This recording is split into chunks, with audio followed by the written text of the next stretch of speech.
श्री क्षेत्र बेल्हे येथे श्री भैरवनाथांची यात्रा मोठ्या उत्साहात व भक्तिभावाने संपन्न होत आहे। यात्रेनिमित्त बेल्हे येथे श्री भैरवनाथांचे मनोभावे दर्शन घेतले। या यात्रेचे वैशिष्ट्य म्हणजे इथे परंपरेनुसार आयोजित होणारी बैलगाडा शर्यत।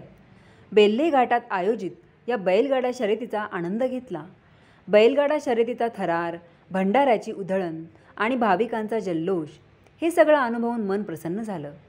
बैलगाडा शर्यत पुन्हा सुरू झाल्याने उत्सवामध्ये पुन्हा एकदा चैतन्य निर्माण झालं। एक लोकप्रतिनिधी म्हणून मला यात खारीचा वाटा उचलता आला हे माझं भाग्यच। बैलगाडा शर्यतीचा आनंद घेऊन यात्रेत सहकाऱ्यांसोबत गरमागरम चहाचा आस्वाद घेतला। यात्रेत अनेक बांधवांची, महिला भगिनींची, बालगोपाळांची भेट झाली। सर्वांसोबत संवाद साधून आनंद झाला।